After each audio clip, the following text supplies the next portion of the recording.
Dear friends, recently we made the monograph of the Fiat 130, and on that occasion we learned about the existence of a particular specimen, which is this one, because it is an armored car, and in my opinion it is very curious and interesting. But before we deal with it and see all its peculiarities, I think it is necessary to contextualize for a moment the period in which this car, which is 74, was born. We today complain about crime, rightly so, about everything that happens, but it is not that between the 70s and 80s in Italy everything was running smoothly. In particular, there was this huge scourge of kidnapping. Keep in mind that between 75 and 85 about 500 people were kidnapped, and terrible kidnappings. Sometimes they lasted as long as 1 or 2 years. Quite frequently, unfortunately, the people who were kidnapped did not come home. They were barbarically murdered. And so there was a need for armored cars by the particularly wealthy people who thought they were at risk. But not only that, it was also the years of lead, and so there were the brigadists, murders, kneecappings, kidnappings.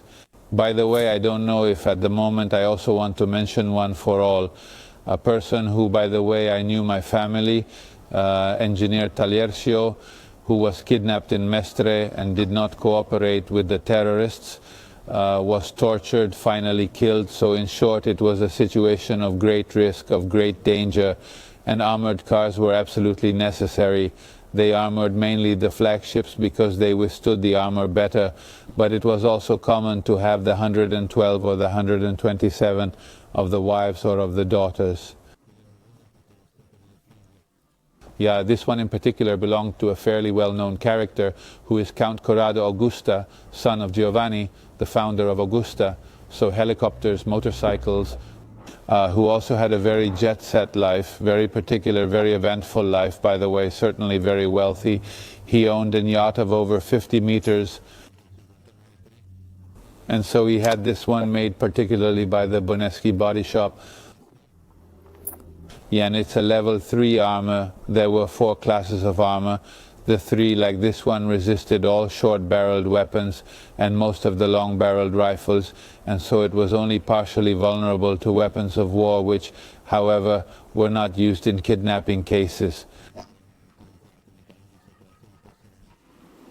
Now we are with Nando Pirovano, who is the lucky owner of this beautiful car, but also a specialist of classic cars in repair and service, and with him we go a little bit to see this armored car that really is armored, because today they probably use Kevlar. This one instead was steel. Look, what is also a little bit striking is the window as well as the heaviness of the doors. Yes. It's a triple window, it's a triple glass, so it's anti-projectile. The baffle again, which originally should be openable here, is fixed just to better protect. Sure. The passengers, and inside the door we find in fact the window only goes down to this level because inside the door there is an anti-intrusion bar that does not allow breakthrough. The window mechanism is enhanced.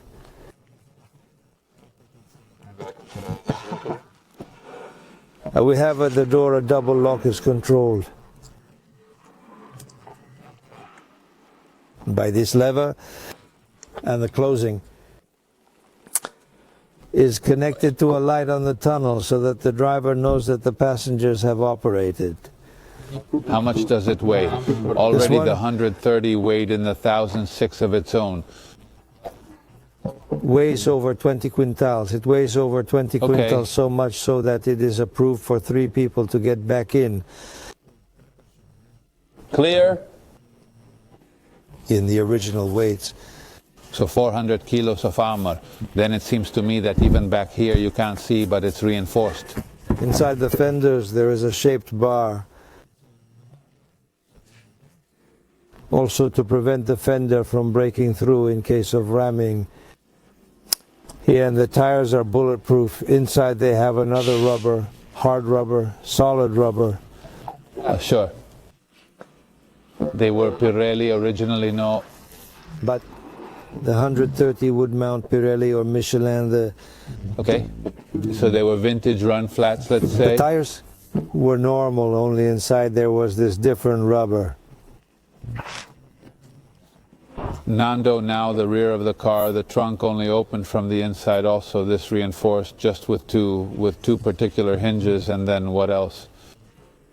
Inside we have the cylinder of the fire extinguisher. It's a very large cylinder hidden by an apparatus. It is connected 15 liters? just to 7 nozzles.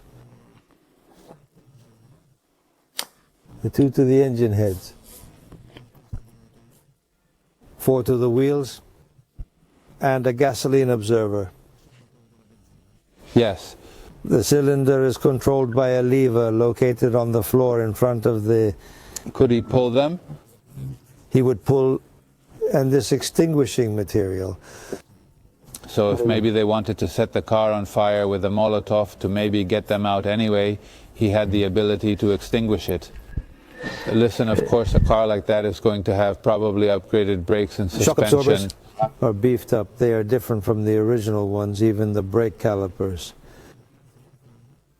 They are increased because the weight, stopping such a weight is not easy, so it has pads that are the same as the ones also mounted on one type of Ferrari. In fact, they are different from all the other 130. And Nando, tell us a little bit about the internal particularities of this 130 instead. The special features here, we have on the console the 4 controls for the 4 electric windows, the air conditioning system, and a series of switches that are also common to the other 130. The diversity is here. Here we have 5 switches. One controls the microphone for talking outside. Another one controls the siren. The car is also equipped with a siren. This middle switch, on the other hand, is a fuel pump diverter, because for safety we have 2 fuel pumps. Then we have fog lights and rear fog lights. These 4 lights instead are the ones referring to the closing of the additional doors. Behind we have the car radio with cassettes and a telephone. The ignition of the car radio is through this switch. However, the choice of the radio stations was made by whoever was sitting in the back. The Count Augusta directly chose the stations. The gearbox is a Fiat gearbox, so not ZF. Fiat with first ZF, gear forward. It is a less hard, let's say less woody gearbox than ZF, so it is more enjoyable. And also the ratios are slightly longer. Then in here we have the car radio system and the electric mirror controls. These 2 control the 2 outside mirrors. Perfect. Nando, we got to the engine. There is the front hood here. What is special about it? It looks to me like it's been beefed up. Nando, the foundation. But we have the 2 nozzles that were mentioned before, directed toward the heads. We have the siren. And then radiator, I think, was very vulnerable, so that was the part to protect. Inside the front bumper there is placed just a very, very, very robust bar. We can say, Nando, so much thank you. The Fiat 130 is the car of the lead years because it was the car of the Honorable Aldo Moro. If he had had this car, the Sporta, nothing would have happened. It would have changed history. It would have changed history for sure. Listen, Nando, we thank you, but we ask you a little pleasure since there are some nice cars here. Now you show us something really special for those who had the patience to listen to us until the end. For those who had the patience to listen to us until the end, I had entered here, and so among the cars I saw this thing that looked phantasmagorical, a Tatra 39, but it really looks like something out of a science fiction movie. It's an air-cooled 8-cylinder of air, so shall we show it? This is beautiful.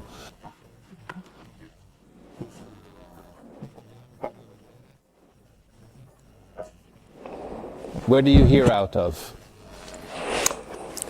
And this is the iconic Tatra car. It's a car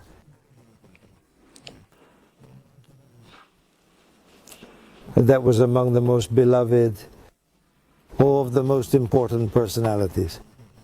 My goodness, I can believe it. And this rivaled the Mercedes of the time, in my opinion. Was kind of nicknamed the highway car because in the war years, the German highway minister by the name of Todd had one. He was particularly enthusiastic about this car, which was been called a highway car. And so much so that for this reason, Tatra was perhaps the only one of the companies, car manufacturers, to produce cars during wartime. Other houses had a ban. Crazy. Approximately how many horsepower does it have? The horsepower is low. It is 67 horsepower. However, it reaches a speed of 160 kilometers per hour. This is due to aerodynamics, because aerodynamics is... Yes, even the fin in the back is an incredible thing. Exactly the first Standard idea. sunroof in the 39. Crazy. The sliding. Crazy is an incredible thing. And now we don't have time to see it then a little bit out of the kind of cars that I follow, that are the ones that I know. But in short, you couldn't not dedicate 2 shots to it, because it really looks like something out of a science fiction movie, a diabolical movie. It's crazy what amazing things you could do. Crazy. Congratulations, really. Thank you.